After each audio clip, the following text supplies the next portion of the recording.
আমি একবার দাউদকান্দি এক মাহফিলে গেছিলাম, এক ইমাম সাহেব মসজিদের বয়স্ক মানুষ,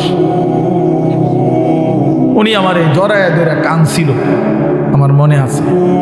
উনি বলছিল, হুজুর, কানতে কানতে বলছিল, হুজুর, আমি 28 বছরের জীবনে ইমামতির, আজ 28 বছর এই মসজিদে ইমামতি করি।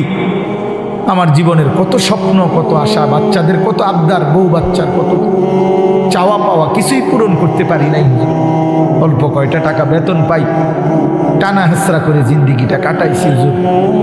বাকি হুজুর আপনারে মহব্বত করি, আপনার কাছে আমি জানতে চাই আমার এই কষ্টের বিনিময়ে আমি আখেরাতে পাবো কিনা। আমি কি বলবো, আমিও কাঁদছি তখন। হায় হুজুর, কি বলবেন? চোখটা বন্ধ হলে দেখবেন আপনি আখেরাতে বাদশাহ। ইনশাআল্লাহ আমি বললাম, আপনি দেখবেন আপনি বাদশাহ, আপনি বাদশাহ। যারা আপনার এই দুনিয়াতে মূল্যায়ন করে নাই, সেদিন তারা আফসোস করে, আফসোস করে। তো এই জন্য বললাম, আল্লাহ তাআলা ওই ইমানদার বান্দাকে বলবে, আমার বান্দা, দুঃখে ভরা জীবনটা কাটাই আসছো, ঠিক না? খুব কষ্ট পাইছো আমার বান্দা দুনিয়াটা, কিন্তু আল্লাহর কসম শুনেন, নবীজি বলছে ওই ইমানদার বান্দা সে তখন আল্লাহ পাককে বলবে, আয় মাওলা, আল্লাহর কসম মাওলা, জীবনে হায়াতে, দুনিয়ার জীবনে দুঃখ কি জিনিস আমি কোনোদিন দেখি নাই। প্রিয় বন্ধু, 10 সেকেন্ডের জান্নাতের আরাম বাতাস তার 70 বছরের দুঃখ ভুলায়।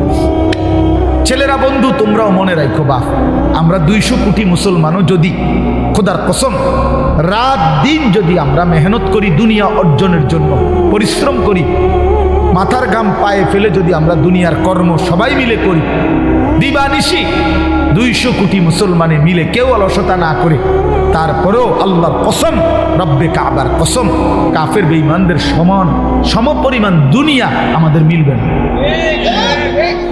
এটা দিত না মালিকের, যিনি দেউই না উনি কইতে আছে আমি দিতাম, তো ওই জোরাজোরি করে দিলাম, আমি পারতেন না। আল্লাহ বলছে, আমি বান্দা, আমি দেব না, আমি মোমেনকে দুনিয়া দেব না পুরা। ওয়াদারনি ওয়াল মুকাদ্দিবিনা উলিন নি'মাতি ওয়া মাহিলহুম কালিলা। আল্লাহ বলছে, শোনো বান্দা, ইমানদার, এই আমার ইমানদার বান্দা, মিথ্যাবাদী নাফরমানদের জন্য অল্প কিছু সময়ের জন্যে দুনিয়াটা ছেড়ে দাও।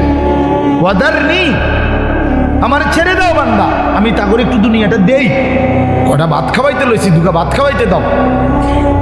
কতদূর বাদগ্রস্ত একটা বিল্ডিং, একটা মোটরসাইকেল, একটা প্রাইভেট কার, কতক্ষণ এই বেড়া বেড়ি দফাদফি ফালাফালি করতে দাও বান্দা। কত 60 বছর, 65 বছর, 70 বছর বান্দা, এরকম করো কা 60-70 বছরের লেগা দুনিয়া ছেড়ে দাও। অনন্তকালের জান্নাত আমি তোমাদেরকে দিয়ে দেব। আখেরাতে গেলে দেখবা, আহা, কোরআন শরীফে আছে, খোদার কসম বাপ, নাফরমানকে জিজ্ঞেস করা হবে, হে বেঈমান, দুনিয়ায় কতক্ষণ ছিল তো 60 বছর, 70 বছর, কিন্তু আখেরাতের দৃশ্য দেখে সে বলবে, লাবিসনা ইয়াওমান আও বা'দা ইয়াওমিন, হায় মাওলা, হয়তো একদিন ছিলাম, অথবা একদিনের অর্ধেক বা কিছু অংশ ছিল। 60 বছরের দুনিয়া তার কাছে একদিনও মনে হবে। হাদিসের মধ্যে আছে, বিশ্বাস করেন বাপ, আমি নিজে পড়ছি, পড়াইছি, আল্লাহ নবী সাল্লাল্লাহু আলাইহি সাল্লাম বলছেন, কোন নাফরমান যে মৃত্যু পর্যন্ত দুনিয়াতে কোনোদিন 1 মিনিটের জন্য দুঃখ দেখে নাই, সুখের সাগরে ছিল, কোনোদিন দুঃখ পায় নাই এমন, অথচ নাফরমান পাপী, আল্লাহ তাআলা ফেরেশতাকে বলবে, আমার এই নাফরমান বান্দাকে জাহান্নামের বাহিরটা একটু হাঁটাইয়া আনো, আর জাহান্নামের একটা দরজার সামনে একটু দাঁড় করাইও। 1 মিনিট কদ্দুর খাড় করাইবা, ভিতরে না, দরজার সামনের থেকে নিয়ে আসবে। ওই ফেরেশতা তাকে জাহান্নামের বাহিরটা ঘুরাইয়া জাহান্নামের দরজার কাছে যখন এনে দাঁড় করাবে, জাহান্নামের একটা গরম বাতাস 1 মিনিটের জন্য, 10টা সেকেন্ডের জন্য জাহান্নামের একটা গরম বাতাস ছাপ করে তার বুকটার মধ্যে লাগবে।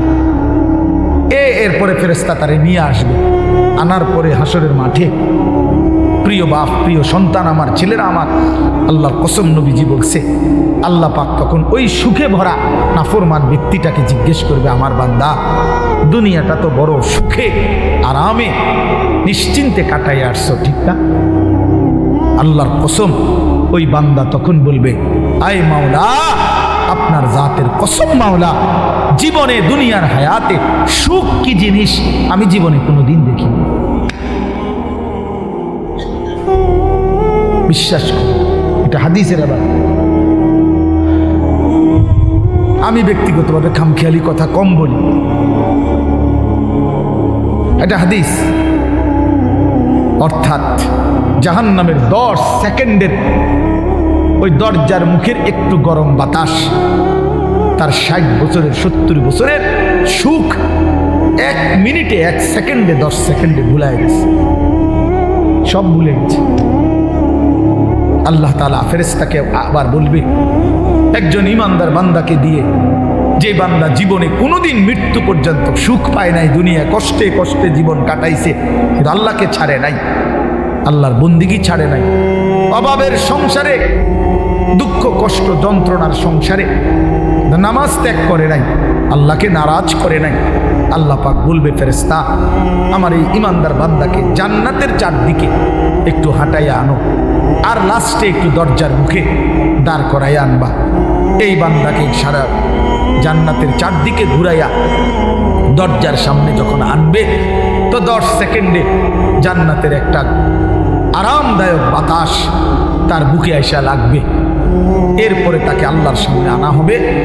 মহান আল্লাহ পাক রব্বুল আলামিন সেই বান্দাকে বলবে, আমার বান্দা, দুনিয়ার জীবনটা আমার মুমিন বান্দা বড় কষ্ট করে আসছো বান্দা, কত সুদের টাকা, ঘুষের টাকা, কত হারাম টাকার সুযোগ ছিল, কামাই করো নাই। চারপাশের ঘরে সব মানুষ টেলিভিশন দেখছে, নাচ গান দেখছে, এই চারদিকের টেলিভিশনে ভরা মহল্লার মাঝখানে তুমি একটা ছোট্ট ঘরে তোমার স্ত্রী সন্তান নিয়ে কষ্ট করেই পড়েছিলা। ছেলেটাকে টাইনা ধরছো, মেয়েটাকে ফিরাইছো, ছোট বাচ্চাটাকেও কোনোদিন টেলিভিশন, নাচ গান, হারামের মধ্যে ঢুকতে দেই নাই। আমি একবার দাউদকান্দি এক মাহফিলে গেছিলাম, এক ইমাম সাহেব মসজিদের বয়স্ক মানুষ, উনি আমার এই জড়ায় ধরে কাঁদছিল, আমার মনে আছে। উনি বলছিল, হুজুর, কানতে কানতে বলছিল, হুজুর আমি 28 বছরের জীবনে ইমামতির, আজ 28 বছর এই মসজিদে ইমামতি করি, আমার জীবনের কত স্বপ্ন, কত আশা, বাচ্চাদের কত আবদার, বউ বাচ্চার কত চাওয়া পাওয়া, কিছুই পূরণ করতে পারি নাই। অল্প কয়টা টাকা বেতন পাই, টানা হেসরা করে জিন্দিগিটা কাটাইছি হুজুর। বাকি হুজুর আপনারে মহব্বত করি, আপনার কাছে আমি জানতে চাই আমার এই কষ্টের বিনিময়ে আমি আখেরাতে পাবো কিনা। আমি কি বলবো, আমিও কাঁদছি তখন। হায় হুজুর, কি বললেন? চোখটা বন্ধ হলে দেখবেন আপনি আখেরাতে বাদশাহ। ইনশাআল্লাহ আমি বললাম, আপনি দেখবেন আপনি বাদশাহ, আপনি বাদশাহ। যারা আপনার এই দুনিয়াতে মূল্যায়ন করে নাই, সেদিন তারা আফসুস করে, আফসুস করে। তো এই জন্য বললাম, আল্লাহ তাআলা ওই ইমানদার বান্দাকে বলবে, আমার বান্দা, দুঃখে ভরা জীবনটা কাটাই আসছো, ঠিক না? খুব কষ্ট পাইছো আমার বান্দা দুনিয়াটা, কিন্তু আল্লাহর কসম শুনেন, নবীজি বলছে, ওই ইমানদার বান্দা সে তখন আল্লাহ পাককে বলবে, আয় মাওলা, আল্লাহর কসম মাওলা, জীবনে হায়াতে, দুনিয়ার জীবনে দুঃখ কি জিনিস আমি কোনোদিন দেখি নাই। প্রিয় বন্ধু, 10 সেকেন্ডের জান্নাতের আরাম বাতাস তার 70 বছরের দুঃখ ভুলে গেছে। আর ওই নাফরমানকে 70 বছরের সুখ জাহান্নামের 10 সেকেন্ডের গরম বাতাস ভুলে গেছে। এর নাম আখিরাত। আপনি এটাকে খামখেয়ালি মনে করেন, ছেলেরা তোমরা খামখেয়ালি মনে করো, এটা রূপকথা না। কোরআন শরীফের এই কথাগুলো গল্প, কথা বলেন না, এগুলো রাসূলুল্লাহ সাল্লাল্লাহু আলাইহি ওয়াসাল্লামের এই কথাগুলো গল্প, কিচ্ছা। তো এগুলো যদি অযৌক্তিক হইতো, অবাস্তব হইতো, তো তোমরা যদি বুঝছো যেটা অযৌক্তিক, অপ্রয়োজনীয়, তা আমরা বুঝতে পারতাম না, আমরা ভাত খাই নাই। কথা বলেন, তুমি জেনারেল লাইনে পড়ালেখা করছো, তুমি বেশি পড়ছো, আমরাও তো পড়ছি বেটা, আমরাও তো পড়ছি, আমরাও তো জেনারেল লাইনে পড়ালেখা করছি বেটা। আমি তো কুমিল্লা ভিক্টোরিয়া কলেজ থেকে মাস্টার্স পাস করছি, এসএসসি দাখিলে বিজ্ঞান বিভাগ থেকে, সায়েন্স থেকে তো 1998 ইংরেজিতে সমগ্র বাংলাদেশে সর্বশ্রেষ্ঠ নাম্বার পেয়ে ফার্স্ট স্ট্যান্ড করছি, 1 নাম্বার সারা বাংলাদেশে। সার্টিফিকেট দেখবেন, চলেন সাবের বাজার আই ফাটাবো, ওরা তো মোকাম্মলবার কাছে ফাটাবো, ফটো স্টুট করে ফাটাবো, আমি চেক দিবেন সার্টিফিকেট আসেনি। কয়টা সার্টিফিকেট লাগবে ওটা? ইডি দিয়ে তো ভরে রয়েছি সার্টিফিকেট ভাত খাইতে তো টাইম নেই, সার্টিফিকেট সামনে দৌড়াইতে দৌড়াইতে তো জান শেষ। তা বলতে চাইলাম প্রিয় বন্ধু, জেনারেল পড়ালেখা, সায়েন্স, বিজ্ঞান পড়ালেখা তো আমরাও করছি ভাইয়া।